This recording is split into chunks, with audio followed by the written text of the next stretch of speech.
In the spring of 1933, 1 out of every 4 working Americans had no job at all.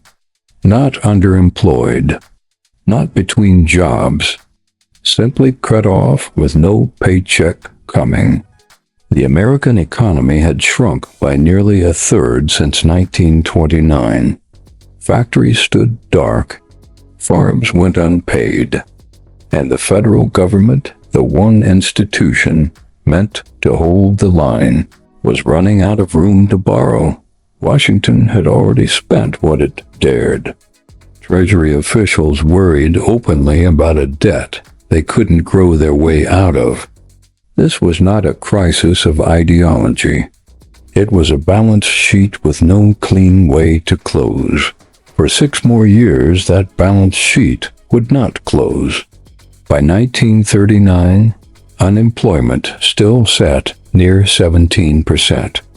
A decade of relief programs had eased the pain, but not paid the bill. Then, an ocean away, a different kind of accounting problem began, and within 3 years, the 2 problems would merge into one. What followed has been told 1,000 times as a story of courage, of sacrifice, of democracy against tyranny. All of that is true, but underneath it sits a second story, one rarely told in full.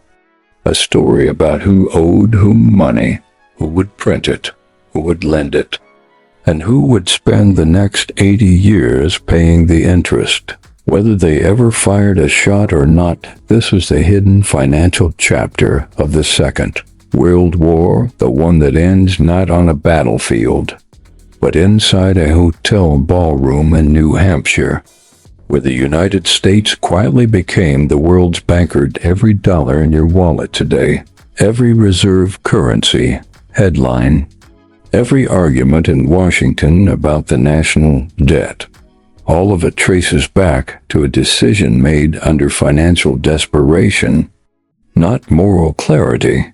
War didn't just defeat the Axis. It rewired who owed what to whom permanently. And by the time it was over, the debtor nation of the 1930s had become the creditor of the entire planet. To understand how, we have to go back to the moment before anyone called it a war economy. Back to a government that was quite simply broke. By 1938, Franklin Roosevelt's New Deal had a problem nobody liked to say out loud. It was running out of borrowed money, and it still hadn't ended the Depression. Relief programs, public works, farm subsidies, all of it ran on deficit spending Congress was growing nervous about. Conservative lawmakers demanded balanced budgets. Roosevelt's own Treasury Secretary quietly agreed with them. So in 1937, Washington tried austerity. Spending was cut, and the economy, still fragile, collapsed again, a recession inside the Depression, wiping out 2 years of recovery in months. The lesson was brutal and clear. Government spending was the only thing propping the economy up, and government spending was the very thing the country's finances couldn't sustain. This was the trap, not a debate about whether markets or government should run the economy, a much narrower, colder question. Where does the next dollar come from, and who's going to lend it? Roosevelt's advisors watched Europe rearm through the late 1930s and understood something most Americans didn't get. A war economy could do what a peacetime relief program never could. It could justify borrowing on a scale no peacetime Congress would ever approve. Nobody filibusters a defense budget the way they filibuster a jobs program. In late 1939, with Britain and France now at war and desperate for American arms, Washington faced a legal wall of its own making. Neutrality laws from the 1930s barred loans to belligerent nations. The compromise was called cash and carry. Britain could buy American weapons, but only with money it didn't have much longer to spend by the winter of 1940. Britain's gold and dollar reserves were nearly gone. Winston Churchill wrote to Roosevelt with a blunt warning. His country could no longer pay cash for the war it was fighting. Roosevelt needed an answer that armed an ally. Without technically loaning it money, Congress would refuse to approve. And without violating the neutrality he'd promised voters just months before. He found it in an analogy, not a balance sheet. You don't sell your neighbor a fire hose when his house is burning, he explained. You lend it to him, and you get it back when the fire's out. It was a folksy metaphor for what was underneath. An extraordinary financial mechanism, one that let the United States become the arsenal of the free world without sending it a single invoice up front. In March 1941, Congress passed it into law, Lend-Lease. And the question of who would eventually pay for it all was deliberately left for later. While policymakers debated financing mechanisms in Washington, most Americans were still living inside the wreckage the 1930s had left behind. Across the Great Plains, drought and debt had emptied entire counties. Farmers who'd borrowed to expand in the 1920s watched banks foreclose on land their families had worked for generations. Between 1930 and 1935, hundreds of thousands of farms changed hands through forced sale or bankruptcy. The debt that broke them wasn't foreign. It was owed to the bank down the road. In the cities, relief agencies fed millions who had never expected to need it. Men who'd held steady jobs a decade earlier now stood in lines that stretched around city blocks.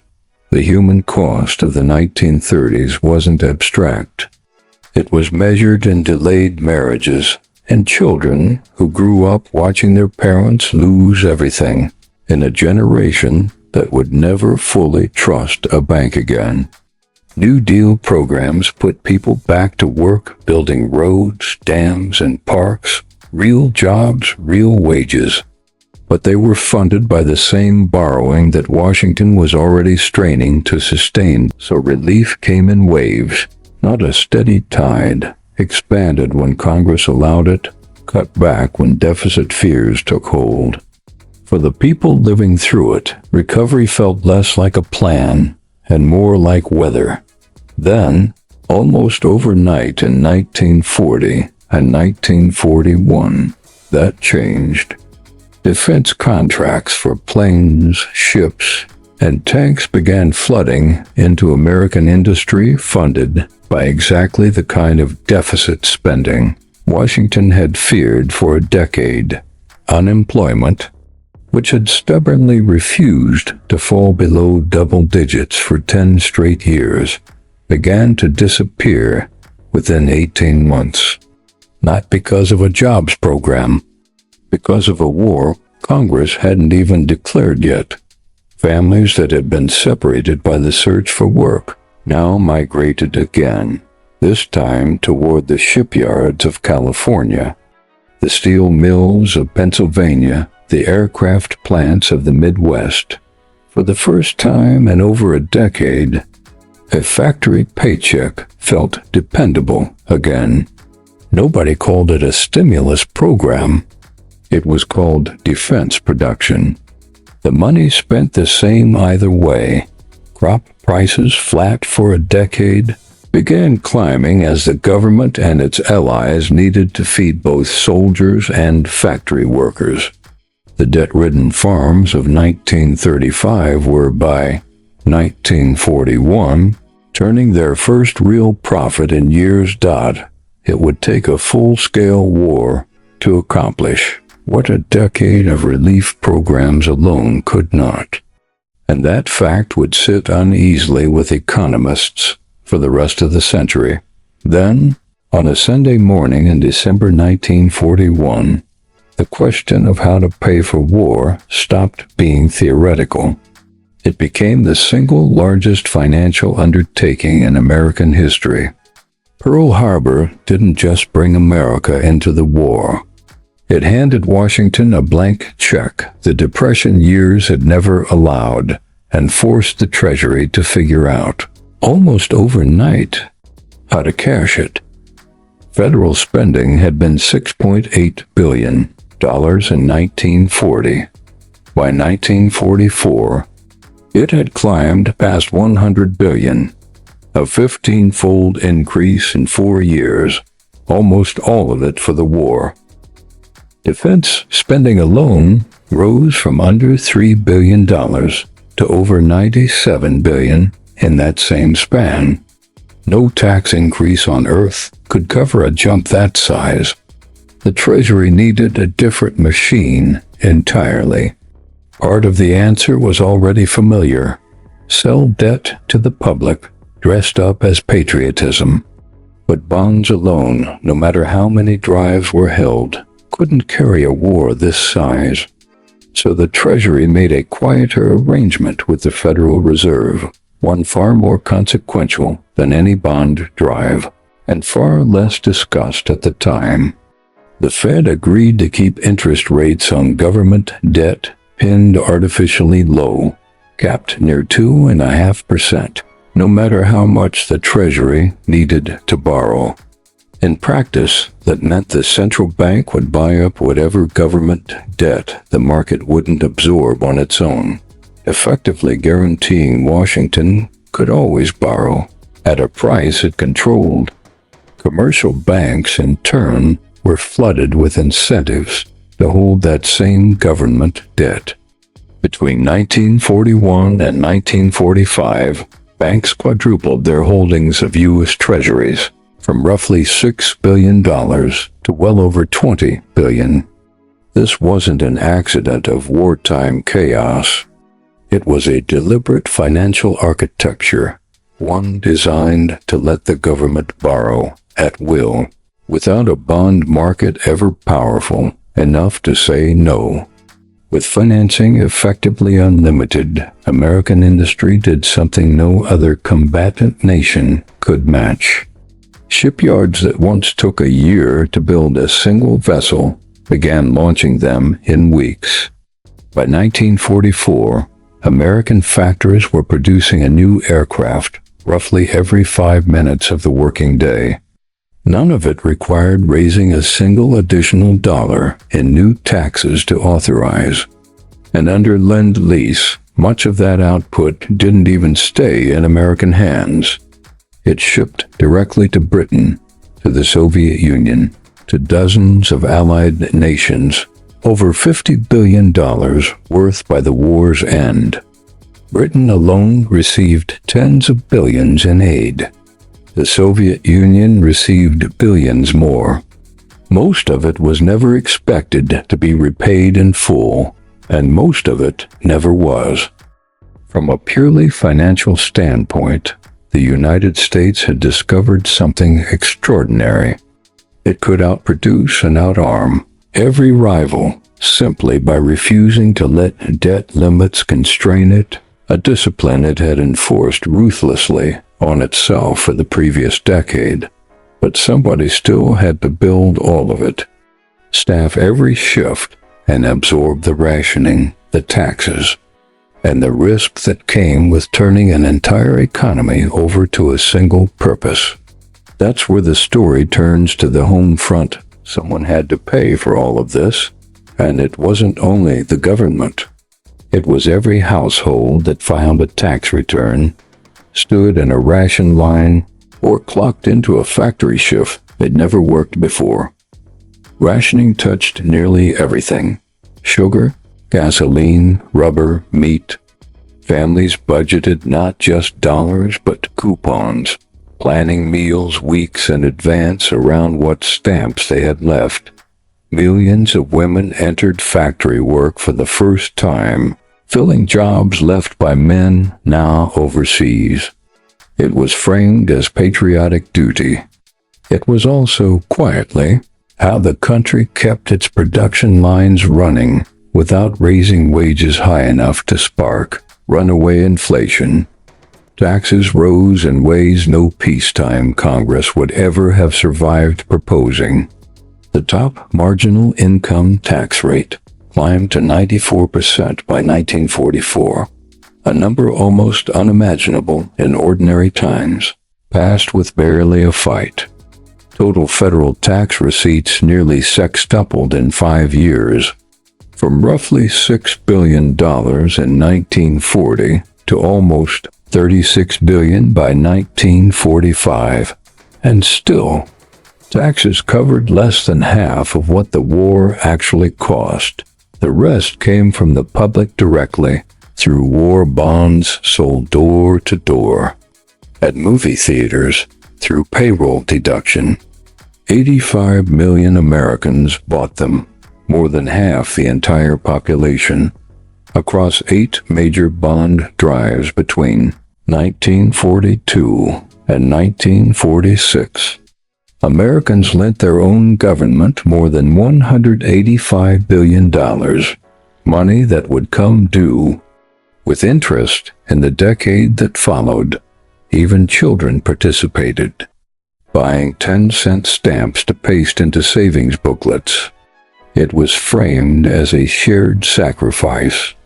Financially, it was something more specific, a government borrowing directly from the people it governed, at rates it alone controlled. Price controls kept inflation from spiraling as wartime spending flooded the economy with cash. But controls meant shortages, and shortages meant long lines for goods that used to sit on shelves without a second thought. For Black Americans, the war offered industrial jobs long closed to them in the South, accelerating a migration north that had begun decades earlier. The wages were real, so was the discrimination that often followed them into new cities. Not every cost could be measured in dollars, coupons, or tax brackets. Some households paid a bill no bond drive could ever recoup, and yet, measured strictly in economic terms, the war years did something the Depression decade never managed. They put nearly every idle hand to work, and they did it on borrowed money the public itself had agreed to lend. By 1945, the United States had spent roughly $340 billion fighting the war, an amount that would have been unthinkable and untouchable under the fiscal caution of 1938. The bill for all of it hadn't disappeared. It had simply been restructured, refinanced, and pushed into the future. And in the summer of 1944, before the war was even won, the men who'd built that machine turned to a much larger question. What would the world's money look like once it was over? In July 1944, with the war still raging in Europe and the Pacific, delegates from 44 nations gathered at a mountain resort in New Hampshire to decide something no battlefield could settle, whose currency the post-war world would run on. The location was the Mount Washington Hotel, in a town called Bretton Woods. 730 delegates spent 3 weeks negotiating rules that would govern how nations traded, borrowed, and settled debts with one another for a generation. Britain's delegation, led by the economist John Maynard Keynes, proposed a neutral international currency, untied to any single nation, to prevent exactly the kind of dominance one country might otherwise gain. The American delegation, led by Treasury official Harry Dexter White, had a simpler proposal. The United States by 1944 held roughly 2/3 of the entire world's monetary gold. Keynes's idea never stood a real chance. The agreement that emerged fixed the U.S. dollar to gold at $35 an ounce. Every other member currency would then be pegged to the dollar itself, adjustable only within a narrow 1% band. In effect, the world's currencies would no longer be pegged directly to gold at all. They would be pegged to a piece of paper the United States alone controlled the supply of. The conference also created two new institutions: the International Monetary Fund to manage exchange rates and lend to nations running short of reserves, and the International Bank for Reconstruction and Development, what the world now calls the World Bank. Both institutions were headquartered not in Geneva, not in London, but in Washington, D.C. Both were funded overwhelmingly by American capital. Both, from their first year, operated largely on American terms. The IMF formally came into existence in December 1945, when its first 29 member nations signed on. Membership itself came with an obligation: contribute a share of gold and a share of your own currency into a common fund the institution controlled. For a country still holding 2/3 of the world's gold, this wasn't charity dressed as diplomacy. It was a debtor crisis from 6 years earlier. Now inverted entirely, every other major economy would spend the next quarter century needing dollars it alone could supply. Every nation that joined Bretton Woods now had to hold dollars, or dollar-convertible gold, as the backbone of its own currency reserves. The dollar wasn't just money anymore. It had become the plumbing the entire global economy ran. Through American exporters gained an advantage no rival could match: the ability to borrow and trade in a currency every other nation was now structurally required to hold. That advantage would later be called by a French finance minister an exorbitant privilege. On the conference's final day, the agreement was signed. It would not become fully operational until 1958. Once enough shattered post-war economies had rebuilt enough currency reserves to actually function inside it. But the framework was locked in years before the war even ended. A debtor nation that couldn't balance its own budget in 1938 had, in 6 years, written the operating rules for global finance itself. It's tempting to see Bretton Woods as an act of post-war generosity, the victors building a stable peace. But every clause of it also happened to leave the United States holding the pen, the gold, and the printing press. What came next would test exactly how far that privilege could be pushed. If Bretton Woods was written by bankers and diplomats, its terms were paid for by the people living in the rubble it was meant to rebuild. In 1945, much of Europe wasn't just broke. It was physically destroyed. Railways severed, factories flattened, currencies so devalued that black markets and cigarettes sometimes functioned better as money than the official notes did. Britain, despite winning the war, ended it as one of history's largest debtors. It borrowed nearly $4 billion more from the United States and Canada in 1946 alone, just to keep its economy functioning through the transition to peace. That loan carried real interest and real terms. Britain would still be paying installments on its wartime debt to the United States into the 21st century. The final payment made in 2006 to the Soviet Union, which had received billions in Lend-Lease aid, repaid only a small fraction of it before Cold War tensions froze further negotiations entirely, a debt that, in practical terms, was simply written off for nations still standing but hollowed out.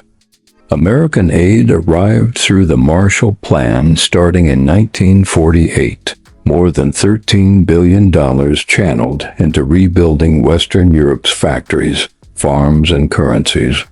It was framed accurately as generosity that helped prevent post-war collapse and the spread of Soviet influence.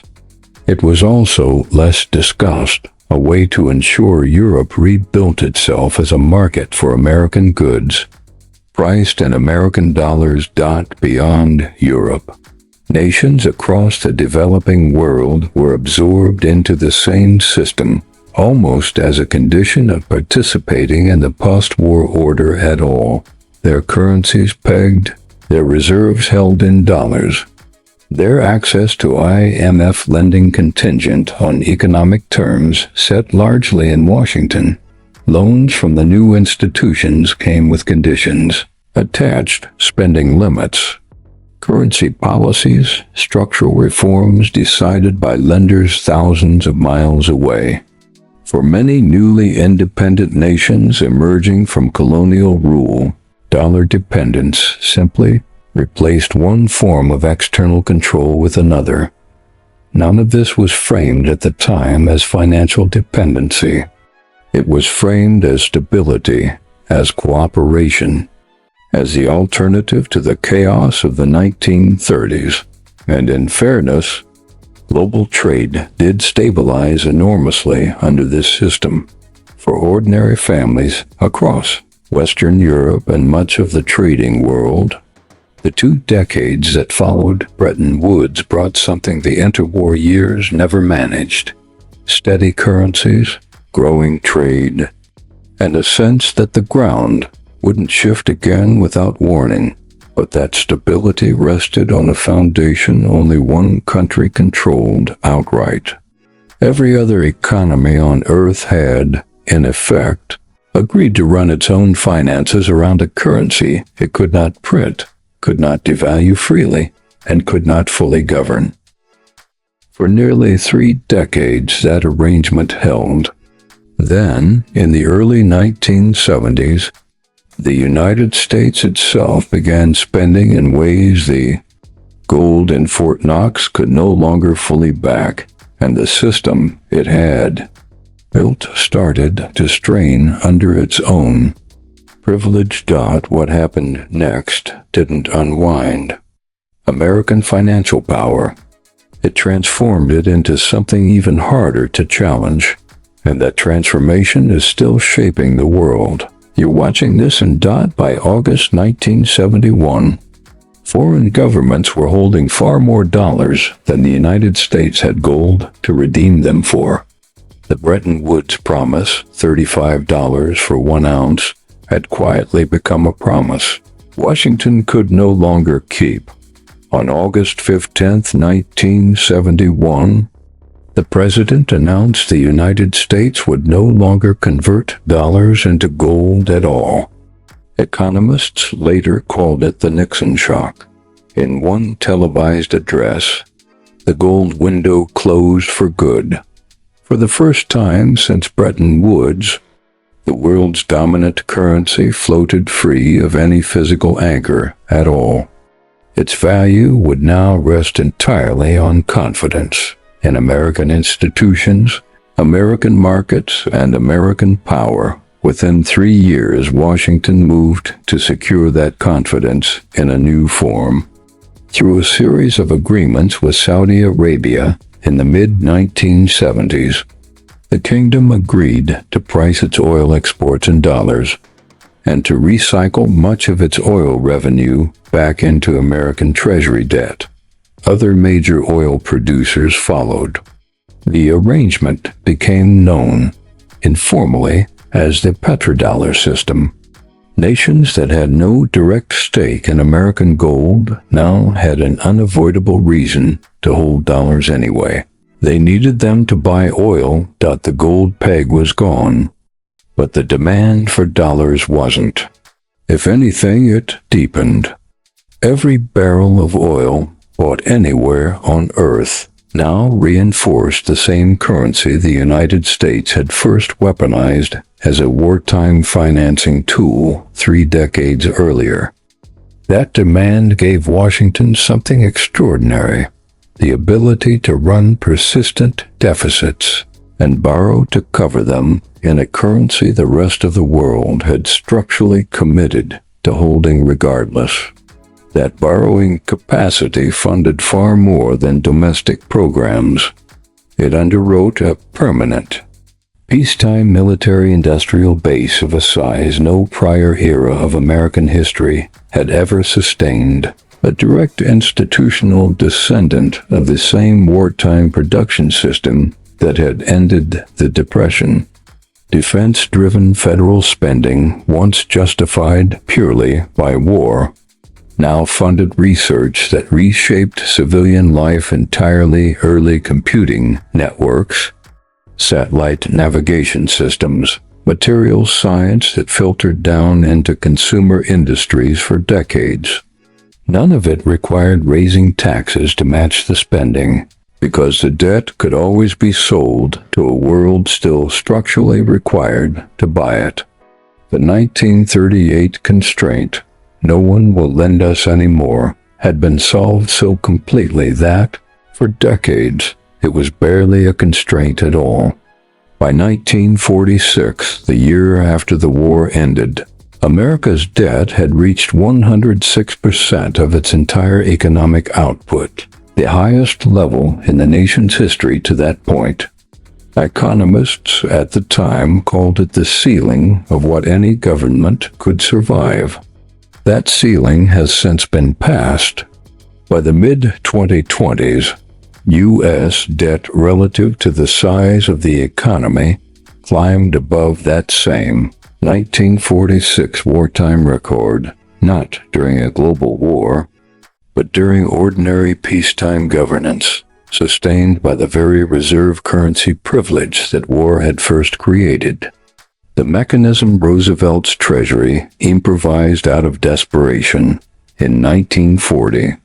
Borrow now. Let tomorrow's growth and tomorrow's currency dominance absorb it, became, quietly, the permanent operating model of American government finance. What began as an emergency solution to a debt trap no one could see a way out of became the architecture the entire global financial system now depends on to function at all.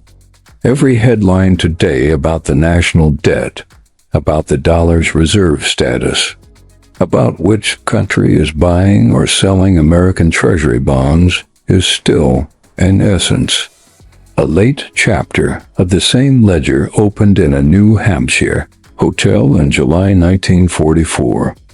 Walk into almost any central bank on earth today, and you'll find the same asset sitting at the core of its reserves: U.S. dollars and U.S. government debt. The gold is largely gone from the equation. What replaced it wasn't a new metal. It was trust. Trust built originally on wartime production capacity and maintained since through military reach, financial depth, and the sheer inertia of a system nobody has found a way to replace. Roughly half of global trade is still invoiced in dollars, even in transactions where the United States isn't a party to the deal at all. That's not a natural law of economics. It's the residue of a decision made under financial duress 80 years ago. Nations that have friction with Washington today, from sanctions disputes to trade disagreements, often discover the same limitation first: how deeply their own financial systems still run through American-controlled infrastructure, decades after the war that built it ended. Efforts to build alternatives, regional currency blocks, gold-backed settlement systems, digital reserve proposals surface every few years, usually after some new sanctions dispute. None have yet managed to dislodge the dollar's core position. Part of the reason is military. American security guarantees extended to allies across Europe and Asia since the 1940s, are themselves financed by the same borrowing capacity the dollar's reserve status makes possible, a closed loop, decades in the making. Foreign governments today hold trillions of dollars in American government debt, a financial relationship that traces its direct lineage to the war bonds sold door to door in 1943 and to the Bretton Woods peg signed a year later. Ordinary Americans feel the consequences too, in ways rarely traced back this far. The dollar's global demand keeps borrowing costs lower than they might otherwise be, but it also props up its value in ways that can make American manufacturing harder to compete on price. Economists still argue over how much of America's manufacturing decline traces back to the very currency privilege that war financing built. It's a debate with no tidy ending, because the system itself was never designed with an ending in mind. Every debate in Washington today about deficits, about who holds American debt, about whether the dollar's dominance is a strength or a liability, is really a continuation of the argument that began the moment Roosevelt signed Lend-Lease into law without knowing how it would ever be repaid. The institution built to survive one emergency became the architecture the entire world still leans on. And like most architecture built under emergency conditions, nobody ever went back to ask whether it should be permanent. It simply became the ground everyone stands on, without most people noticing it was ever poured. We began this story with a government that couldn't figure out how to pay its own bills, a quarter of its workforce out of a job, a debt ceiling nobody in Washington dared to test any further. War didn't erase that problem. It rerouted it into bond drives, into a pegged gold price, into an international agreement signed by 44 nations who had little choice but to accept the terms of the country holding the gold. 80 years later, the debt ceiling debates are back. The reserve currency debates are back. The question of who owes whom and on whose terms never actually closed. It just changed its language. This isn't really a history lesson about the 1940s. It's an argument that never finished about who gets to print the world's money, who has to hold it, and who inherits the bill when the arrangement finally strains. The room in New Hampshire where that argument was settled in 1944 still stands. The agreement signed inside it has outlived nearly every person who negotiated it. Its consequences have not slowed down at all. So the next time you hear a headline about the national debt or the dollar's dominance, or a foreign government threatening to sell off its treasury holdings, you're not watching something new. You're watching the same ledger, still open, still being argued over. History rarely closes its books. It just hands the balance forward to whoever's watching next. If this is the kind of hidden financial history you want more of, there's a comment section below asking exactly one question. Which crisis should we trace next? Drop the event, the deal, or the debt you want unpacked next in the comments. We read every one, and the most requested stories are exactly how this channel decides what to research next. And if you want the next hidden financial chapter the moment it drops, subscribe now. This channel puts one of these out every week, and the next ledger is already half open. From a nation that couldn't pay its own bills, to the nation that writes the rules for everyone else's, the distance between those 2 points was never really about war at all. It was about money. It always was. Thanks for watching. I'll see you in the next chapter.